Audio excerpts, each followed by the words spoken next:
इतना लोगों की आस्था से खिलवाड़ कर कर, विश्वासघात कर कर इस ट्रस्ट को डाइल्यूट होना जरूरी है। इसको सब पूरे के पूरे ट्रस्ट को डिसमिस करना जरूरी है। तभी मैं मानती हूँ कि राम मंदिर में जो हुई चोरी है उस पर न्याय मिलेगा। प्लीज हमें ये याद रखना चाहिए कि हम राम मंदिर को अपने इतिहास से ही नहीं, अपनी संस्कृति से जोड़ते हैं। भगवान श्री राम की जो बातें कही गई, जो उनकी लाइफ रही, उसको फॉलो करने की हम राम राज्य की बात करते हैं। आज उन्हीं भगवान श्री राम की जो 500 साल की लड़ाई थी, वो 2 साल के अंदर ही इन लोगों ने खोखली कर दी है अपनी चोरी के चलते, अपनी ग्रीड के चलते। तो मैं मानती हूं कि ये पूरा जो ट्रस्ट है, ट्रस्ट के ऊपर कार्रवाई होनी चाहिए, सभी हर ट्रस्ट मेंबर की होनी चाहिए। और साथ ही साथ ये जो 5 लोगों की इन्वेस्टिगेशन हो रही है, उनको हिरासत में लिया है, ये सब छुटभइये हैं। ये किसी की निगरानी में कर रहे थे, इस विश्वास से कर रहे थे कि वो पकड़े नहीं जाएंगे, उनको संरक्षण मिलेगा। कौन थे जो इनको संरक्षण दे रहे थे? कौन थे जिनकी निगरानी में ये काम हो रहा था? ये सारी चीज पड़ताल का विषय होना चाहिए, जो अभी एसआईटी उससे बच रही है, क्योंकि इसमें बड़े बड़े नामी गामी नाम है। उसमें से एक नाम वो भी है जो कहते थे भगवान श्री विष्णु का अवतार है नरेंद्र मोदी जी। कौन है? हम जानते हैं, आप जानते हैं, चंपत राय जी थे। अब उसका निर्णय लिया जाएगा, क्या होगा निर्णय, लोगों के मन का होगा नहीं होगा, वो आने वाला समय तय करेगा। पर मैं मानती हूँ कि पूरे बोर्ड को डिसमिस करना चाहिए और नई कमेटी बहाल होनी चाहिए।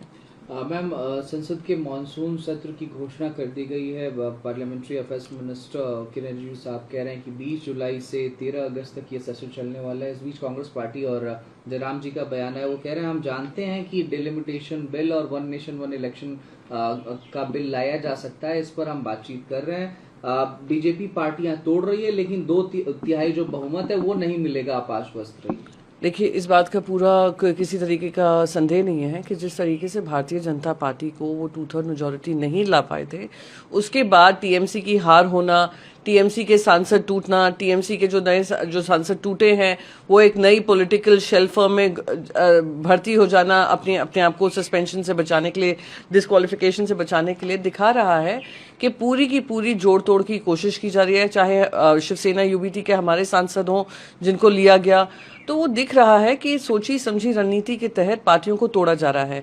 सवाल इसका उठता है कि क्यों सुप्रीम कोर्ट चुप है, सवाल इसका उठता है क्यों हमारी इलेक्शन कमीशन चुप है, और उनको इस पे जल्द से जल्द आकर किसी तरीके की सुनवाई करना जरूरी है। सुओ मोटो मैं अपेक्षा करती हूं कि सुप्रीम कोर्ट भी इसकी सुनवाई करेगा। रही बात 2/3 मेजॉरिटी की, ये बात सही है कि 2/3 मेजॉरिटी भारतीय जनता पार्टी के पास नहीं है, पर जहां तक मेरा, I can only speak about my personal thing, कि ये डिलिमिटेशन का मुद्दा जुड़ा हुआ है महिला आरक्षण के साथ, किसी न किसी सोल्यूशन को ढूंढना ये हर पार्टी की जिम्मेदारी बनती है कि महिलाओं को किया हुआ वादा 2029 में, जहां उनको लोकसभा में, उनको असेंबलीज में उनको राइटफुल जगह मिलेगी, वो पास हमने किया था 2023 में। अब उसको लागू करने की, 2029 का हमने वादा किया था, वो लागू करने की जिम्मेदारी सरकार की भी है, विपक्ष की भी है, क्योंकि सब इसमें शामिल थे, सबने यूनानिमस वोट किया था। अब उसका सोल्यूशन ढूंढना इन दोनों की ही जिम्मेदारी होगी, और महिलाओं को इससे ज्यादा वंचित ना रखा जाए, उनके रिप्रेजेंटेशन से पार्लियामेंट में हो, असेंबली में हो। यही मेरी सबसे ही दरख्वास्त रहेगी कि अगर मानसून सेशन में ये आ रहा है विमेन्स रिजर्वेशन बिल, और अगर डीलिमिटेशन बिल के जो भी नियम कानून, जो भी एक्सपेक्टेशन सारी पार्टीज की थी, वो उसका अगर पालन भारतीय जनता पार्टी करती है, तो उसमें किसी तरीके से मैं मानती हूं कि डीले करने की अब जरूरत नहीं है। ये मेरा पर्सनल बिलीफ है, क्योंकि मैं हमेशा महिलाओं की बातों को लेकर प्रखर रही हूं, और महिला आरक्षण का मुद्दा जुड़ा हुआ है डीलिमिटेशन से, और उस पर सुनवाई होनी जरूरी है। लोकसभा स्पीकर ओम बिरला साहब ने कहा है कि जस्टिस यशवंत वर्मा के ऊपर जो भ्रष्टाचार की जांच करने के लिए 3 सदस्यीय टीम बनाई गई थी, कमेटी बनाई गई थी, उसकी जो जांच रिपोर्ट है वो इस मानसून सेशन में टेबल की जा सकती है। हमें मालूम है कि उन्होंने इस्तीफा दे दिया, लेकिन इसके बावजूद उन्हें हटाने की प्रक्रिया संसद में आगे बढ़ाई। देखिए, जस्टिस वर्मा का जो केस है बहुत क्लियर केस है, जहां जनता को भी पता चला कि किस तरीके से एक जुडिशरी के रिप्रेजेंटेटिव के घर में इतना सारा कैश बरामद होता है, पर उनको डिसमिस नहीं कर सकते हैं, उनको डिस्क्वालीफाई नहीं कर सकते हैं जब तक एक कमेटी नहीं गठित होती है पार्लियामेंट में और वो निर्णय लेती है। और अगर उससे पहले वो इस्तीफा दे देते हैं तो ये नल एंड वॉइड पूरी इन्वेस्टिगेशन हो जाती है। उनको सारे जो भी पर्क्स बेनिफिट्स जो भी मिलते हैं रेजिग्नेशन के चलते वो मिलते रहेंगे। अब अगर कोई नया कानून आ रहा हो तो मुझे पता नहीं है। पर रही बात जस्टिस वर्मा की, उनका ट्रांसफर कर दिया गया, उनके सारे पर्क्स बने रहे और उन्होंने अपने मन से इस्तीफा देकर उन्होंने स्टेप डाउन किया है। तो कहीं ना कहीं अगर हम अकाउंटेबिलिटी की बात करते हैं, और सब तरफ से अकाउंटेबिलिटी होनी चाहिए। आज अगर इंडियन सिटीजन्स, एक नागरिक भी अकाउंटेबल होता है, अगर 500 रुपए का भी इनकम टैक्स पे करना भूल जाता है या उसमें अकाउंटिंग में दिक्कत आ जाती है, उनको हिरासत में ले लिया जाता है, उनको बार बार इनकम टैक्स नोटिस आने लगते हैं।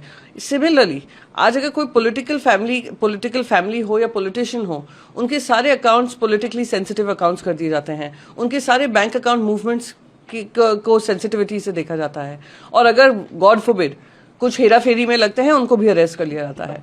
पर कहीं ना कहीं जो हमारी जुडिशरी है उनको मैं कहती हूँ एक सेफ्टी नेट सा दिया हुआ है। हमें कहीं ना कहीं देखना होगा, अगर अकाउंटेबिलिटी और ट्रांसपेरेंसी की हम बात करते हैं तो उसको किस तरीके से और पुख्ता किया जा सकता है। E20 मतलब इथेनॉल ब्रांडिंग को लेकर के जो रकस और कंफ्यूजन चल रहा है, कल इंडस्ट्री एक्सपर्ट्स की एक प्रेस कॉन्फ्रेंस हमने देखी, उसमें उन्होंने एश्योर किया कि किसी भी तरीके का जो इथेनॉल से है वो नुकसान देखने को नहीं मिल रहा है। जो नुकसान है वो एडल्ट्रेटेड फ्यूल से देखने को मिल रहा है।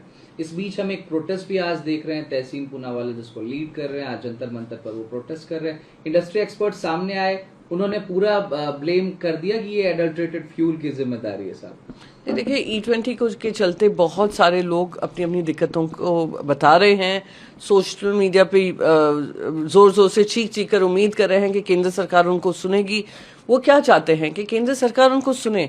ये एक फरमान जारी कर दिया है क्योंकि कुछ चुनिंदा लोगों को इसका फायदा हो रहा है। ये फरमान जारी कर ये दिखाने की कोशिश की जा रही है हम सरकार हैं, हम कुछ भी कर सकते हैं। जो आम जनता जो इसको भुगत रही है वो आपसे क्या कह रही है? क्या उनको इथेनॉल से प्रॉब्लम है? क्या उनको ब्लेंडिंग से प्रॉब्लम है? उनको कोई प्रॉब्लम नहीं है। उन्होंने कहा हमें वेरिएशंस दे दीजिए, E10 दे दीजिए, E20 दे दीजिए, E15 दे दीजिए, फिर हम चूज करें हमें क्या चाहिए। ये किस तरीके से एक फरमान जारी किया है जिस वजह से ये प्रॉब्लम चल रही है। रही बात अडल्ट्रेटेड फ्यूल की, अडल्ट्रेटेड फ्यूल कहाँ पहुंच रहा है, कैसे पहुंच रहा है, क्यों पहुंच रहा है, ये किसका जांच का विषय होना चाहिए? ये आम जनता की जांच का विषय होना चाहिए? क्या इसका भी भांडाफोड़ जो होगा जनता पे ही होगा? फ्यूल पंप्स पे कौन फ्यूल पहुंचाता है? केंद्र सरकार की जिम्मेदारी है, ऑयल एजेंसीज की जिम्मेदारी है। और अगर अडल्ट्रेटेड फ्यूल मिल रहा है, क्यों मिल रहा है, किस वजह से मिल रहा है, इसकी इन्वेस्टिगेशन की जांच का दायरा भी केंद्र सरकार की तरफ से आता है, ना कि आम जनता इसका जांच कर सकती है। तो उनके ऊपर सारा ठीकरा फोड़ देना और कहना कि नहीं हमें ही सब पता है, हम ही सर्वे सरवा है, हम ही निर्णय लेंगे, हम ही फरमान जारी करेंगे, ये प्रजातंत्र और सरकार चलाने का तरीका नहीं हुआ। मैं उम्मीद करती हूँ सरकार इस पर सेंसिटिव रहेगी, सेंसिटिव रुख अपनाएगी और जनता को आश्वासन देगी कि अगर उनको दिक्कतें आ रही हैं, दिक्कतों का सामना करना पड़ रहा है, तो उसकी जांच के साथ साथ उसमें हम वेरिएशंस भी लाएंगे। Ma'am, Pune Mumbai expressway link road को लेकर के काफी विवाद हुआ कि अभी बनाया ही गया, गड्ढे लगातार दिखाई दे रहे हैं। मुख्यमंत्री खुद सामने आए, उन्होंने परियोजना का बचाव किया, उन्होंने सड़क पर सिर्फ 2 गड्ढे हैं साहब। महाराष्ट्र और खास करके मुंबई की एक बहुत बड़ी खूबी है क्योंकि वहाँ पे सरकार ने ही रोड्स बनाती हैं। रोड कॉन्ट्रैक्टर्स सिर्फ रोड नहीं बनाते हैं, वो खूब सारा भ्रष्टाचार कर ये जो खरीद फरोख्त MPs और MLAs की हो रही है उसमें भी उनका भारी योगदान रहता है। तो ये जो कॉन्ट्रैक्टर्स हैं, कॉन्ट्रैक्टर्स लॉलेस हैं, फुल प्रूफ हैं, उनको पता है उनके साथ कोई कार्रवाई नहीं की जा सकती है और सरकार भी अपने घुटने टेक चुकी है इन कॉन्ट्रैक्टर्स के चलते। अब बता रहे हैं 2, मैं कहती हूँ एक्सप्रेसवे पे एक भी गड्ढा क्यों होना चाहिए? आप मुंबई आइए, मुंबई के दर्शन करिए, वहां पे सड़कें टूटे जा रही हैं, वहां पे फुटपाथ ढह रहे हैं जिस तरीके से बारिश चल रही है, वहां पे पूरी की पूरा शहर डूबा पड़ा हुआ है। ये इस तरीके की ना ड्रेनेज क्लीनिंग है, ना साफ सफाई है, ना रोड ठीक ठाक है। तो पॉटहोल के दर्शन करने हैं तो महाराष्ट्र के किसी भी शहर में आप चले जाइएगा, आपको पता चलेगा किस तरीके से एक भ्रष्ट नेक्सस है वहां की सरकारों का रोड कॉन्ट्रैक्टर्स के साथ, जिस वजह से आज जो भी मुंबई और महाराष्ट्र के शहर हैं और वहां की जनता है इस पीड़ा से गुजर रही है। ये कहना नहीं यहाँ पे सिर्फ 2 हैं, 200 नहीं, ये अपनी जिम्मेदारी से भागने का काम है। एक वीडियो वायरल हो रहा है मैम, वो मुंबई के अध्यक्ष हैं भारतीय जनता पार्टी के अमित साटम साहब, वो हंस रहे हैं इंफ्रा की तमाम जो हैपनिंग्स हुई हैं, तमाम इंसिडेंट्स हुए हैं जिसमें मौतें सामने आई हैं। अब राज ठाकरे साहब उस पर रिप्लाई कर रहे हैं, कह रहे हैं इनको हटाइए, नहीं तो ये क्या संस्कृति पेश कर रहे हैं। देखिए, वो सिर्फ हंसी नहीं रहे थे, वो मजाक बना रहे थे। एक 11 साल का बच्चा जो स्कूल बस में बैठा था, उसके पेड़ के गिरने से उसकी मृत्यु हो जाती है। 11 साल का इकलौता बेटा एक परिवार के लिए हमेशा का दुख बना रहेगा, और वो उनकी मौत हो जाती है किसकी वजह से? बीएमसी के काम की वजह से। दूसरा, गड्ढे में एक 60 साल के जो सीनियर सिटीजन थे, वो गड्ढे में ओपन मैनहोल था, उसमें गिरकर उनकी मौत हो जाती है। वो जाकर उस समय असेंबली सेशन में था, वो मस्ती जोक में कहते हैं कल तो पेड़ गिरा था, आज गड्ढे में कोई गिरा है, और जोर जोर से हंसते हैं। अब ये मुंबई अध्यक्ष, अगर भारतीय जनता पार्टी के ट्रिपल इंजन सरकार वाले ये इस तरीके के बगैर किसी लज्जा के इस तरीके से बिहेवियर करते हैं, क्या उन पे कार्रवाई नहीं होनी चाहिए? आप कह रहे हैं ट्रिपल इंजन सरकार है, आपने जो पूरा कैंपेन चलाया यही चलाया कि जो हम शिवसेना चला रही थी बीएमसी, उनको हटाने की बात कही थी। चलिए, अब आप जीत गए, आपके पास ट्रिपल इंजन सरकार है, केंद्र में आप हैं, राज्य में आप हैं, लोकल बॉडी में आप हैं, तो क्यों जनता को फिर भी तकलीफ मिल रही है? और आप उनके दुख में शामिल होने की बजाय आप उनका मजाक बना रहे हैं। आपको किसी तरीके की शर्म आनी चाहिए इस बात को लेकर। और मैं मानती हूं कि महाराष्ट्र की संस्कृति राजनीति को लेकर इस स्तर पे आ गई है कि लोग अपने आप को बेचने को तैयार हैं, लोग अपने आप को खरीदवाने को तैयार हैं, पैसे का खेल चल रहा है, कॉन्ट्रैक्टर राज चल रहा है, और ये जो हैं, जो पद पे बैठे हैं, पदवी लेकर बैठे हैं, ये सब इस तरीके का पूरे महाराष्ट्र का मजाक बनाते हैं, महाराष्ट्र की जनता का मजाक बनाते हैं, उनके कष्टों का मजाक बनाते हैं, और खुद सत्ता का जो प्रसाद है उसका को एंजॉय कर रहे हैं।